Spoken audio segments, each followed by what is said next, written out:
ఎరుకోత్పత్తి లక్షణము 4. ననరా చైతన్యంబును జనియించెను మాయ జగము జెప్పెద వంద్యా తనయుల రీతిగా దోచటి ధనురా సంశయమునుంటే ఎడుగు మిప్పుడును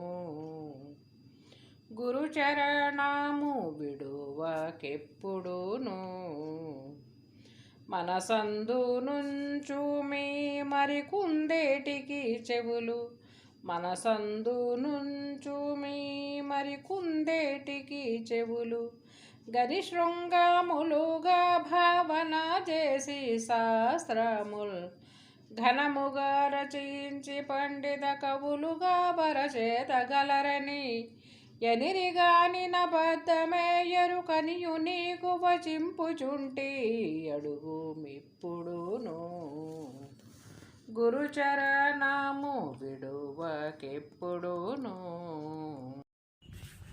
జై నిజ గురుభ్యో నమ.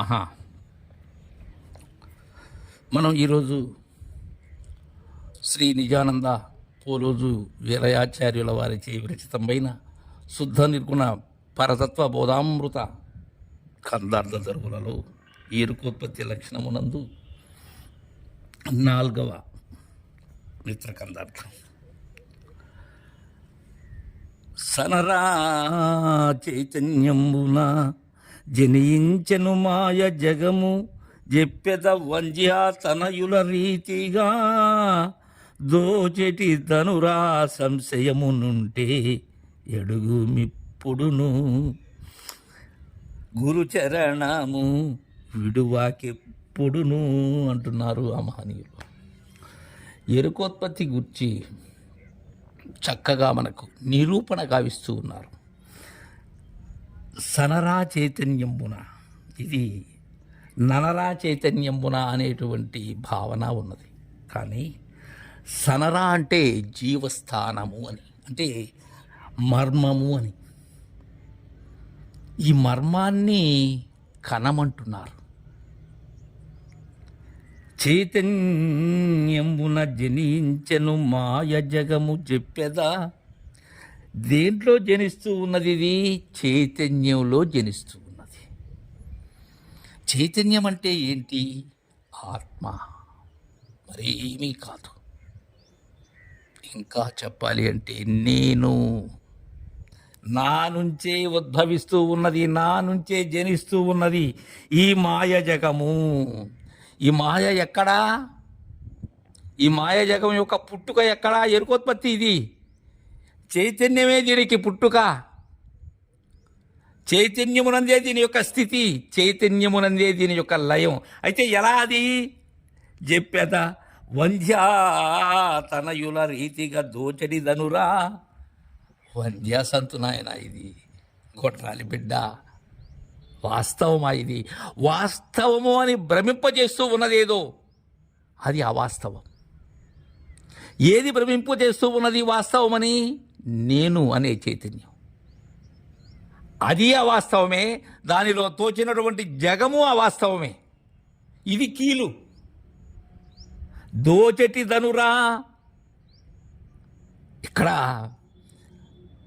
పుట్టిన ధనరా అంటాం లేదు, దోచటి ధనురా. దోస్తూ ఉన్నదే, తోస్తూ ఉన్నదే, కానీ అది శాశ్వతం కాదు, స్థిరము కాదది. సంశయమునుంటే అడుగు ఇప్పుడును.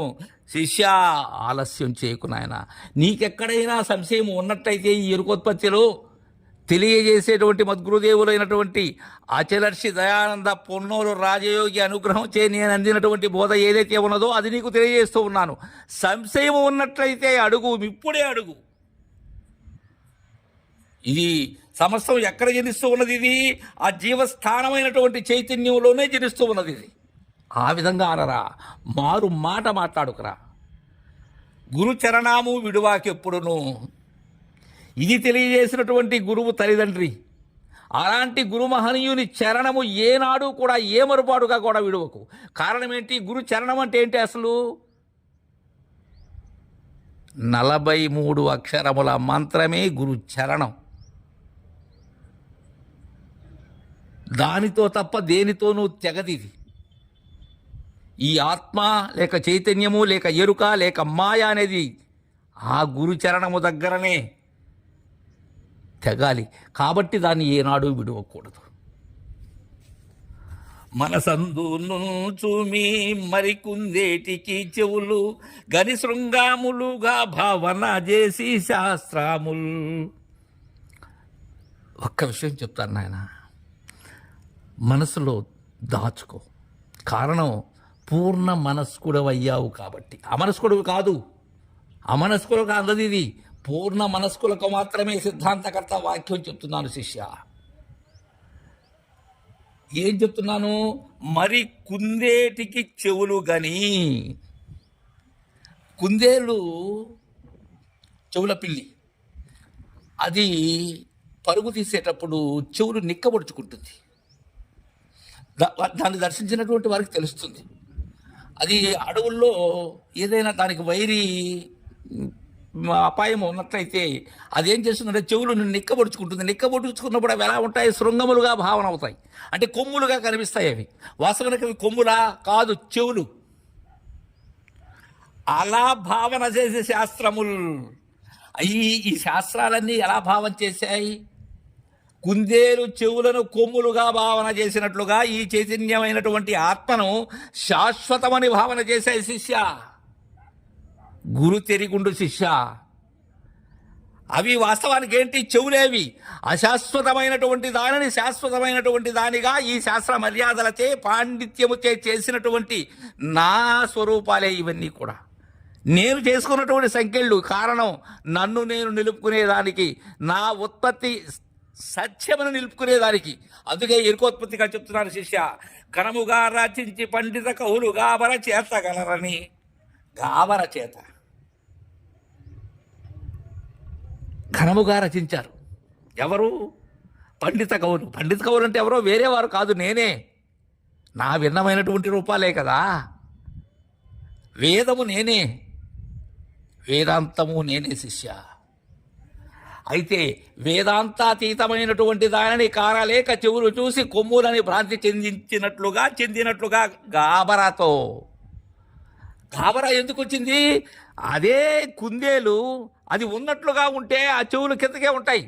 కానీ అది గాబరాతో పరిగెత్తించి వీళ్ళు గాబరా పడి అవి కొమ్ములు అనుకున్నారు. అటనే చైతన్యమైనటువంటి ఈ ఆత్మ లేక ఎరుక ఏదైతే ఉన్నదో అది చలాచలములుగా ఉన్న లక్షణం దానికి ఉన్నది శిష్య.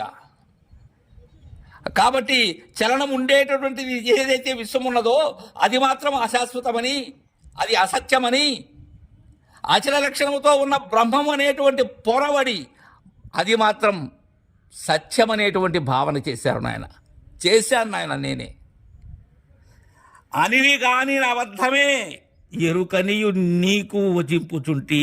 వాళ్ళు అన్నారు కానీ అబద్ధమే నాయన, అది అసత్యమైనటువంటి వాక్యము శిష్య. అది దుర్బోధన ఆయన. అది అబద్ధమే. ఎరుకనియు నీకు వచింపుచుంటి. నీకేం తెలియజేస్తున్నాను? దానిని ఎరుకనే చెప్తున్నాను, దాని మర్మాన్ని చెప్తున్నాను. అందుకే సరరా చైతన్యంబున జనయించెను మాయ జగము చెప్పేదా. ఎలా వంద్యాసంతు ఓలే పేరైతే ఉన్నది గొడ్రాలు, గొడ్రాలి బిడ్డ అనే పేరైతే ఉన్నది. ఎలా సాధ్యం? అలానే ఈ అహం బ్రహ్మస్మి తత్వమసి అయమాత్మ బ్రహ్మ ప్రజ్ఞాన బ్రహ్మ, ఈ సాధ్యమా? ఇది అది బ్రహ్మమా? కాదు. అది కుందేలు చెవులు కొమ్ములని భావించినట్లే అనేటువంటి ఎరుకోత్పత్తికి చక్కని తీర్పునిచ్చారు. తర్వాయి మిత్రకందార్థం రేపు ముచ్చరించుకుందాం. జై గురుదేవా.